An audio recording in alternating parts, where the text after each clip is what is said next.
प्यारे बच्चों नमस्कार। इस वीडियो लेक्चर में हम 10वीं कक्षा के गणित की प्रश्नावली 4.4 के प्रश्नों को हल करेंगे। इसके प्रश्नों को हल करने से पहले जो बेसिक कंसेप्ट इस एक्सरसाइज में यूज होने हैं, इस एक्सरसाइज के प्रश्नों को हल करने में प्रयोग होने हैं, उन्हें हम एक बार समझ लेते हैं। सबसे पहले तो मान लीजिए हमारे पास एक द्विघात समीकरण है ax² + bx + c बराबर 0। इस द्विघात समीकरण के लिए हम एक टर्म जो है वो परिभाषित कर रहे हैं जिसका नाम है विकतकर, जिसको इंग्लिश में हम डिस्क्रिमिनेंट बोलते हैं और इसे कैपिटल D से डिनोट कर लेते हैं। तो ये विकतकर या डिस्क्रिमिनेंट क्या होता है? इस द्विघात समीकरण के लिए b² - 4ac ये जो चीज है ये क्या कहलाती है? डिस्क्रिमिनेंट या विकतकर कहलाती है। तो अब कई क्वेश्चन में एक आपको द्विघात समीकरण दे करके उसका डी या विकतकर पहले ही पूछ लिया जाता है। और एक कंसेप्ट तो आपने ये याद रखना है। दूसरा जो है इसके मूलों की प्रकृति,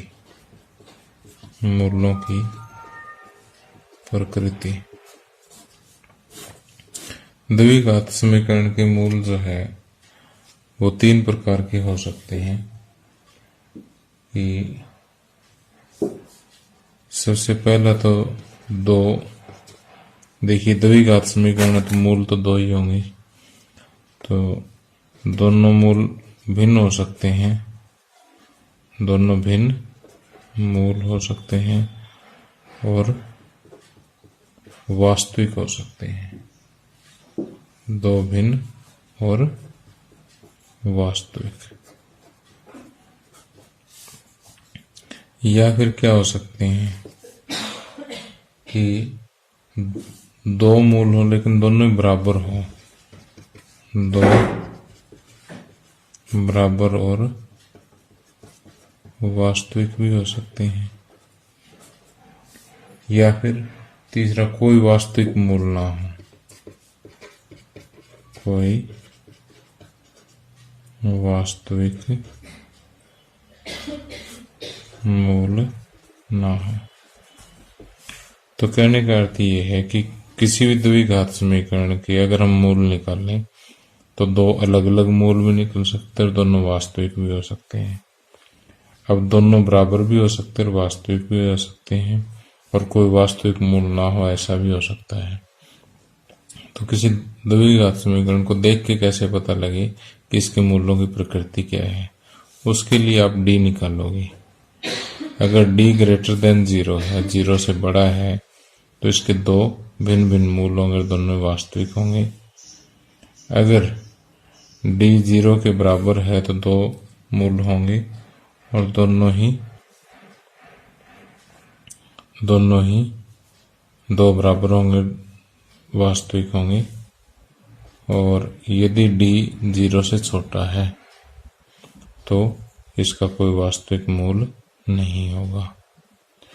तो कहने का अर्थ ये है कि जब भी किसी क्वेश्चन में आपको मूलों की प्रकृति के बारे में पूछा जाए तो उसका क्या निकालोगे? b² - 4ac। और उसको चेक करो कि 0 से बड़ा है या 0 के बराबर है या 0 से छोटा है।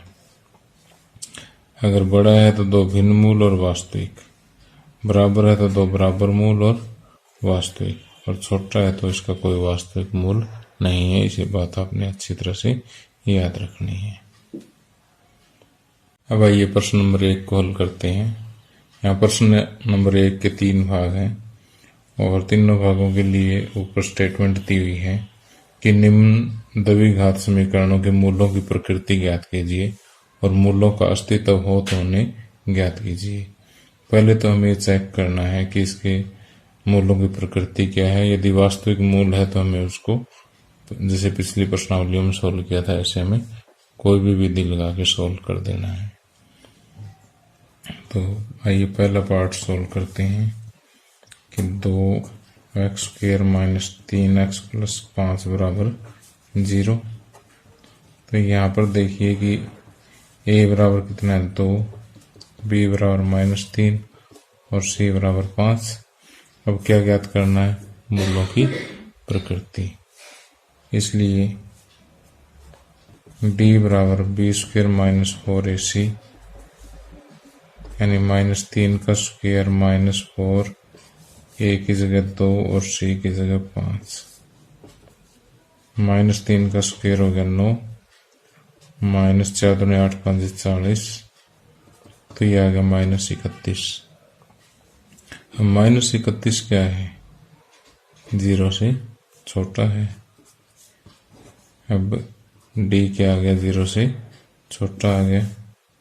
अब हम लिखेंगे क्योंकि d जो है 0 से छोटा है तो समीकरण का कोई वास्तविक मूल नहीं है। इसलिए समीकरण का कोई वास्तविक मूल नहीं है। ओके, अब सेकंड पार्ट देखिए। सेकंड पार्ट में आपको दिया हुआ है 3x² माइनस 4√3x प्लस 4 बराबर 0। तो यहाँ पर a बराबर कितना है 3, b बराबर -4√3 और c बराबर 4। तो इसका डिस्क्रिमिनेट हो जाएगा b² माइनस 4ac। तो b² यानी -4√3 का स्क्वायर -4, a की जगह 3 और c की जगह 4। तो 4 का स्क्वायर 16, √3 का स्क्वायर 3, -4 3 12 चौके 48, 16 3 48 -48 क्या आ गया 0। अब क्योंकि d बराबर 0 है इसलिए समीकरण के 2 बराबर और वास्तविक मूल होंगे। समीकरण के 2 बराबर और वास्तविक मूल हैं। बराबर और वास्तविक मूल है। ओके, अभी कहता है कि अगर अस्तित्व हो तो नहीं ज्ञात कीजिए। अब इसे हमें सॉल्व करना होगा। और सॉल्व करने के लिए देखिए कि x = -b plus minus under the root b² minus 4ac upon 2a minus b कितना -4√3 plus minus b² minus 4ac कितना 0 upon 2a 2 × 3 minus into minus plus 4√3/2/3।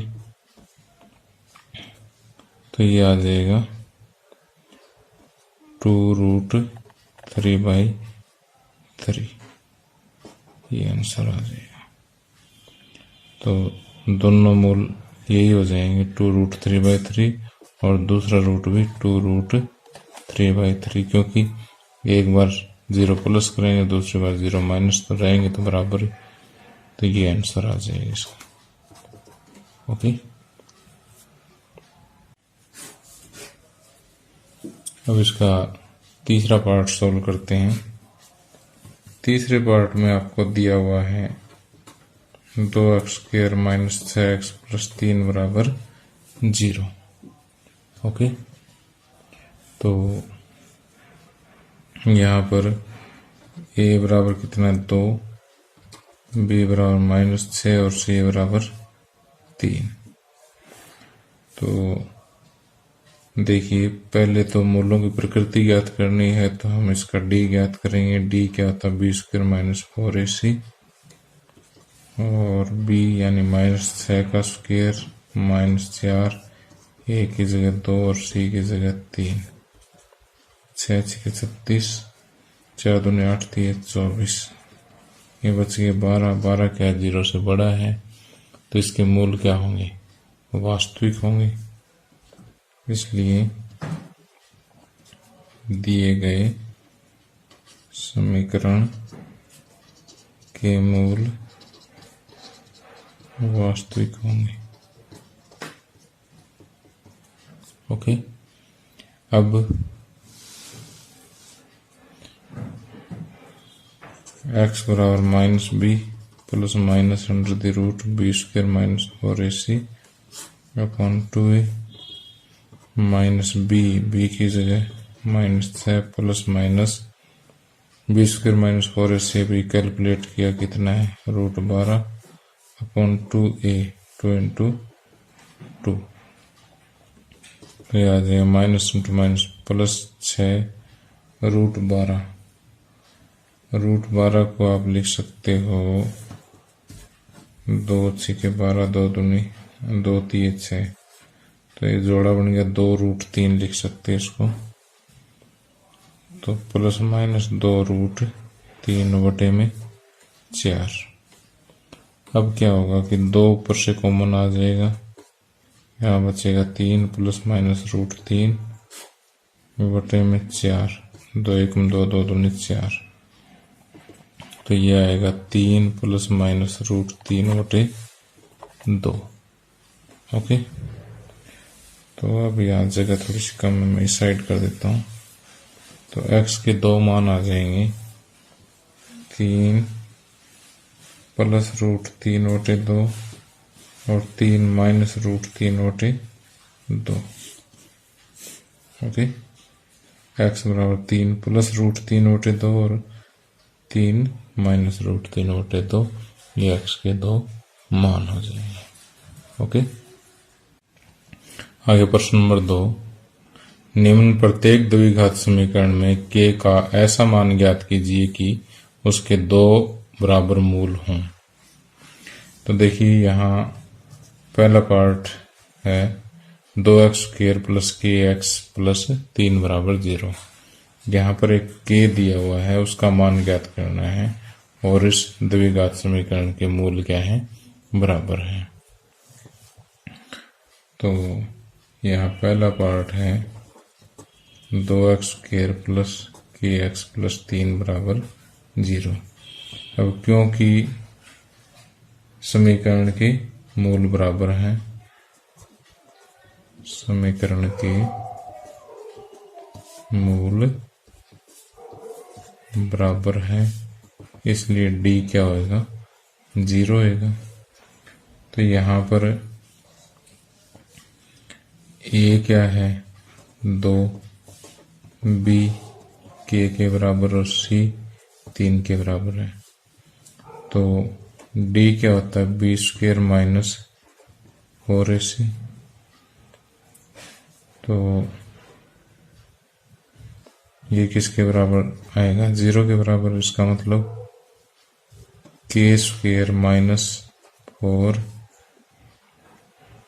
a की जगह 2 और c कितना 3, 0 के बराबर। k² माइनस 4 दूनी 8, 3 24 बराबर 0। तो k² बराबर 24। तो यहाँ से k का मान ज्ञात करना है, तो √24। √24 को आप ऐसे लिख सकते हैं 2 12 2 6 2 3। तो जो पेयर बन गया उसको अकेला लिख दो, और बाकी 2 3 6 के पेयर नहीं बने तो इसको रूट में लिख दो। और जब भी इधर से स्क्वायर हटता है, सामने रूट लगता है, तो ये सामने वाला प्लस माइनस में चला जाता है। तो इसका मतलब k की वैल्यू प्लस 2√6 भी हो सकती है और माइनस 2√6 भी हो सकती है। इसका मतलब k बराबर 2√6 या माइनस 2√6। अब इसका सेकंड पार्ट देखिए।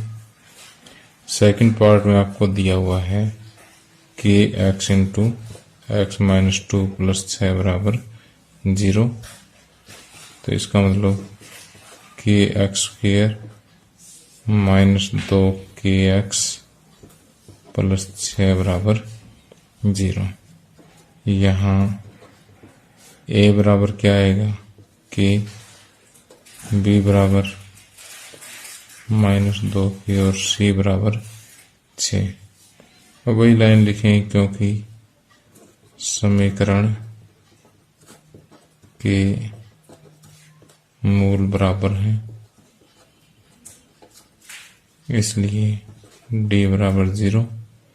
d 0 तो इसका मतलब b स्क्वायर माइनस 4ac बराबर 0 और -2k का स्क्वायर -4, a की जगह k और c की जगह 6 बराबर 0।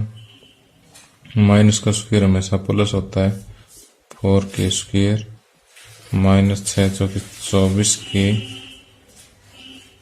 बराबर 0। अब k को 4k कॉमन आ जाएगा, k माइनस 6 बराबर 0। अब इसका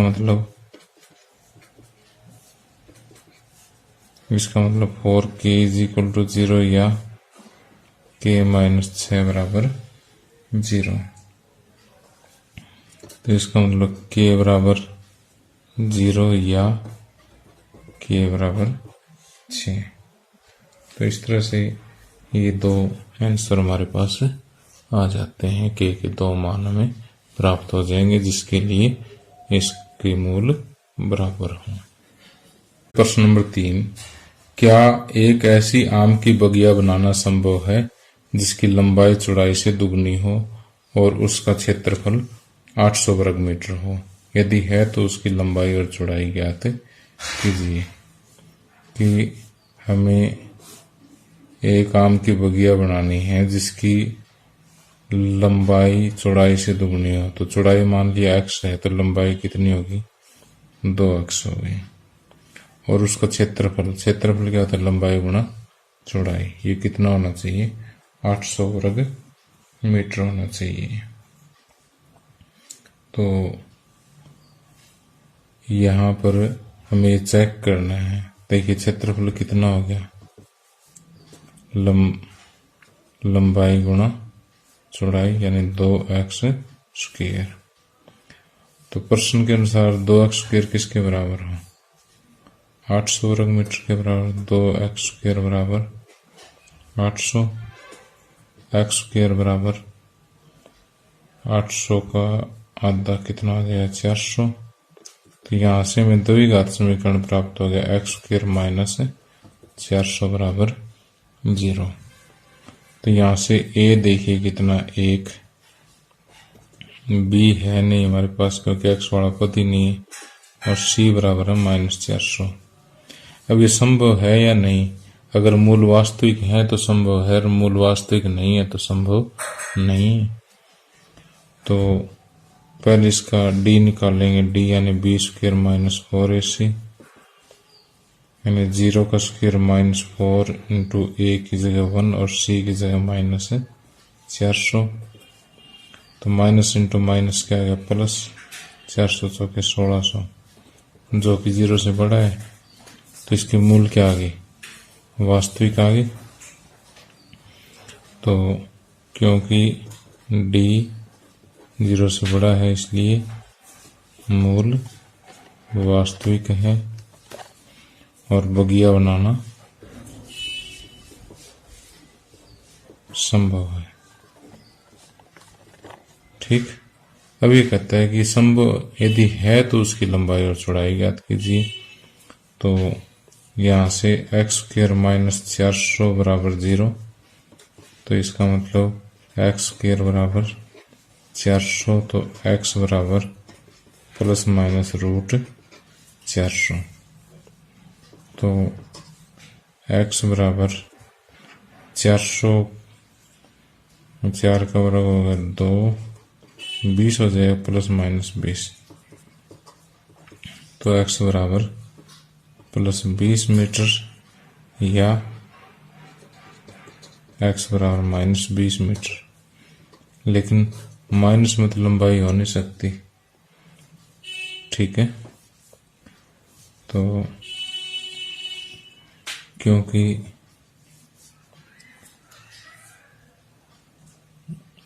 भुजा ऋणात्मक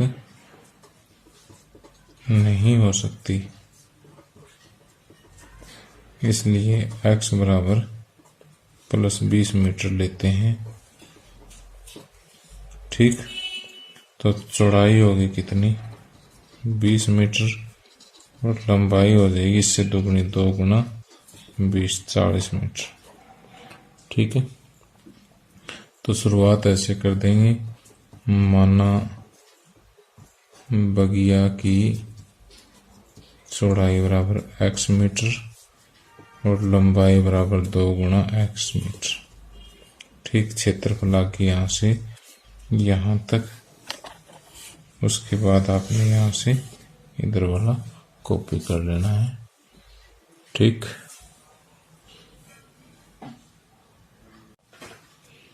अब आगे प्रश्न नंबर 4। क्या निम्न स्थिति संभव है? यदि है तो उसकी वर्तमान आयु ज्ञात कीजिए। 2 मित्रों की आयु का योग 20 वर्ष है। 4 वर्ष पूर्व उनकी आयु का गुणनफल 48 था। तो देखिए कि जैसे मान लीजिए कि पहले मित्र की आयु कितनी मान ली हमने, x, तो दूसरे मित्र की आयु कितनी हो जाएगी, 20 माइनस x, क्योंकि दोनों का टोटल कितना 20, एक की x है तो दूसरे की 20 में से x माइनस कर दो, आ जाएगी। तो 4 वर्ष पूर्व उनकी आयु का गुणनफल 48 था। तो 4 वर्ष पूर्व पहले की आयु कितनी थी, x माइनस 4, और दूसरे की आयु कितनी थी, 20 माइनस x। ये भी 4 साल छोटा था, इसकी भी 4 साल घटा दो। इनका गुणनफल कितना, 48। तो अब देखिए कि x माइनस 4 और 20 में से 4 करें माइनस करेंगे 16 माइनस x बराबर 48। तो यहाँ से अगर इनकी गुणा करें तो 16 की x के साथ गुणा 16x, x की x के साथ माइनस x के साथ गुणा माइनस x स्क्वायर, माइनस 4 की 16 के साथ माइनस का 64, माइनस 4 के माइनस x के साथ प्लस 4, x बराबर 48। अब सारा राइट साइड में ले जाते हैं, माइनस x स्क्वायर इधर जाकर के प्लस का x स्क्वायर हो जाएगा, 16 और 4 20x, इधर प्लस के साइड जाकर के माइनस हो जाएगा, माइनस 20x, और यहाँ प्लस के 48 है और ये 64 भी साइड जाकर के प्लस हो जाएंगे। तो 4 और 8 12, 5 और 6 11, 111 बराबर 0। तो जो द्विघात समीकरण आएगा वो x square minus 20x plus 112 बराबर 0 आएगा। अब ये स्थिति संभव है या नहीं, उसके लिए हम चेक करेंगे कि a बराबर 1, b बराबर माइनस 20 और c बराबर 112 है। तो यहाँ discriminant b square minus 4ac कितना हो जाएगा, माइनस 20 का स्क्वायर माइनस 4, a की जगह 1 और c की जगह 112, 20 का स्क्वायर हो गया 400, 112 चौके 448, ये आ गया माइनस 48, जो कि 0 से छोटा है, इसलिए ये स्थिति संभव नहीं है, क्योंकि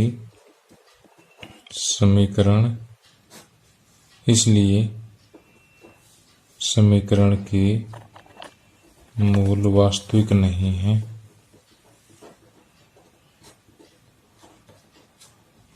और यह स्थिति संभव नहीं है।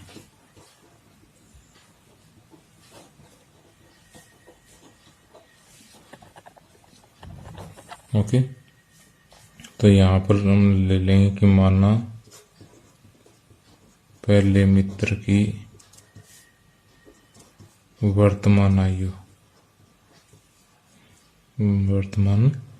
आयु बराबर x, दूसरे मित्र की वर्तमान आयु ये, और प्रश्नानुसार ये हो जाएगा। ठीक, आगे इसको सोल्व करके यहां तक लिख दें। आगे इस प्रश्नावली का लास्ट क्वेश्चन है, क्या परिमाप 80 मीटर तथा क्षेत्रफल 400 वर्ग मीटर के एक पारक को बनाना संभव है? यदि है तो उसकी लंबाई और चौड़ाई ज्ञात कीजिए। तो देखिए यहां पर हम अज्यूम करते हैं कि ये वो पारक है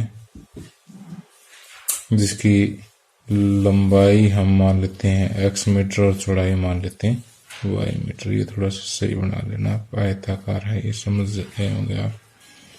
तो परिमाप 80 मीटर दे रखा है, तो 2 गुना लंबाई प्लस चौड़ाई बराबर कितना दिया, 80 मीटर। तो यहाँ से x प्लस वाई कितना आ जाए, 40। तो यहाँ से x की वैल्यू निकाल लो, 40 माइनस वाई। इसे हम समीकरण 1 का नाम दे देते हैं। दूसरा इन्होंने कहा है कि जिसका क्षेत्रफल 400 वर्ग मीटर हो। तो ये प्रथम शर्त है, और दूसरी शर्त के अनुसार x गुणा वाई बराबर 400। इसको समीकरण 2 ले लेते हैं। तो x की वैल्यू उठा के यहां रख दीजिए। तो समीकरण 1 व 2 से क्या होगा, x की जगह क्या रखेंगे, 40 माइनस वाई, और दूसरा y पड़ा ही है बराबर 400। तो ये आ जाएगा 40 वाई माइनस वाई स्क्वायर बराबर 400। ये राइट में ले जाए सारा, y square minus 40 y plus 400 बराबर 0 आ जाएगा। तो यहां से एक द्विघात समीकरण आ गया। तो a बराबर कितना, 1, b बराबर माइनस 40 और c बराबर 400 है। तो पहले तो हम ये चेक करें क्या ये बढ़ाना संभव है। संभव कब होगा, जब इसके मूल वास्तविक होंगे। तो यहाँ पर d बराबर बी स्क्वायर माइनस है और AC माइनस 40 का स्क्वायर माइनस 4, a की जगह 1 और c की जगह 400। 4 का स्क्वायर 16, 1 की जगह 2 0 आ जाएगी, और माइनस 4 चौके 16। तो ये आ गया 0। तो क्योंकि d, अब देखिए यहाँ पर कर देता हूँ नीचे से कम है, क्योंकि d बराबर क्या है, 0 है। देखिए क्योंकि d इज इक्वल टू 0 है, इसलिए समीकरण इसको हम नाम देते हैं 3। समीकरण 3 के मूल वास्तविक है।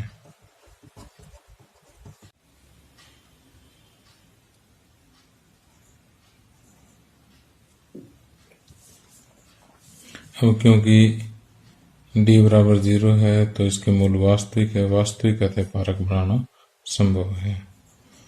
तो अब क्योंकि समीकरण जो हमने y में लिया है, तो y बराबर minus b plus minus under the root b square minus 4ac upon 2a। तो माइनस बी की जगह क्या रखूं, 40। तो minus 40 plus minus b square minus 4ac अभी कैलकुलेट किया था 0 अपॉन 2a की जगह 1। ओके, तो ये माइनस गुणा माइनस प्लस का 40 बटे 2। तो y बराबर 40 बटे 2 कितना आ गया, 20। तो 20 2 मान आएंगे, चलो एक ही ले लेते हैं हम यहाँ पर। अब y बराबर 20 समीकरण 1 में रख देते हैं। y बराबर 20 समीकरण 1 में रखने पर, 1 में रखेंगे तो क्या आएगा, कि x बराबर 40, y की जगह पर क्या रख देते हैं 20। 40 माइनस 20 क्या आ जाएगा 20। ठीक, तो इस पारक की लंबाई भी क्या हो जाएगी 20 और चौड़ाई भी क्या हो जाएगी 20। इसी के साथ ही चैप्टर समाप्त होता है। Thank you, have a nice day.